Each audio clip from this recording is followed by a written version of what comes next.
Howdy, hungry friends. Today, let's take a step away from food and look at a cooking technique that's French, or at least it sounds French. We have a pretty cool sponsor today. It's Element Bars. You can check them out online at elementbars.com. Now, if you're like me, at some point in your life, you've had to do something that required extra energy. Maybe it's a project that you're staying up late for, or you're doing a marathon, or you're taking a hike. And if you've ever had an energy bar before, you know that they taste pretty horrible. Well, Element Bars solves that. What they came up with is a way for you to make your own Element Bars, energy bars, online from their website. Basically, you log on to elementbars.com and you can come up with your own flavor and even your own packaging for an Element Bar that's full of energy and customized for you. Check them out online at elementbars.com/WTF10, and if you go to that URL, you're going to get 10% off your order. Check them out online at elementbars.com. Today we are talking about papillote, which is a French cooking technique, which means in parchment. Papillote in parchment. And basically, what you do is you take something that you're going to cook and you wrap it up tightly inside of parchment and you cook it in that. But why? Well, there are a lot of reasons why you cook something inside of parchment tightly wrapped up. If you've ever wrapped up, let's say, a potato in aluminum foil and threw it in the oven, in a sense, you're kind of doing the same thing. You're tightly compressing the air and the moisture inside of whatever you're cooking and basically making like a little steam room for the food to cook in.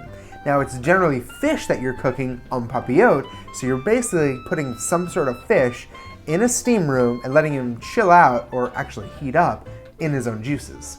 Basically, you're locking in the moisture, and by locking in the moisture, you're also locking in the flavor. Which leads me to another great reason for using this cooking technique, which is you can use less seasonings and less salt and other ingredients to produce powerful flavors, because all the flavors and all of the moisture is locked inside. Why else would you do it? Cleanup. I think that cleanup is the number one reason to cook fish en papillote. Basically, you cook everything inside of a single piece of parchment. You can serve the food right on that parchment and your guests will rip it open and eat it right out of this basically disposable tray, and clean up, it's a breeze. So how do you cook fish this way? Well, first you need parchment paper. You can use other things like a paper bag or aluminum foil, though I would recommend you don't buy wax paper. Why? Well, wax paper is coated in wax, and I don't know if you've ever lit a candle before, probably, but wax melts. And at high temperatures, you run the risk of some of the wax melting onto your food. Parchment paper is similar to wax paper, but it's made with silicone, and silicone melts at a much, much, much higher temperature. So how did something like this come to? Well, in fact, it's kind of French, but it's not really French. History states that the first modern papillote takes place in Louisiana, specifically New Orleans, at the famed Antoine's restaurant. The chef there had a balloonist, a legendary balloonist, that was coming in to eat at his restaurant, and he wanted to impress him. So he cooked his fish en papillote, so it puffed up into this big parchment ball, and I guess the chef thought that that would be cute, and the balloonist would get off on that. Cool thing about this is that you can make it for yourself. There's no cleanup. It cooks up in moments. I mean, what else do you need?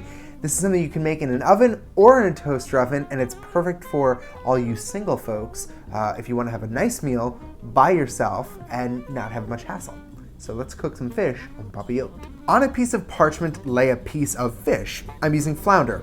You can season with salt and pepper on both sides right on the parchment. Then add some butter. I'm using caper butter that we made in a previous episode of WTF, but you can use any type of butter that you like.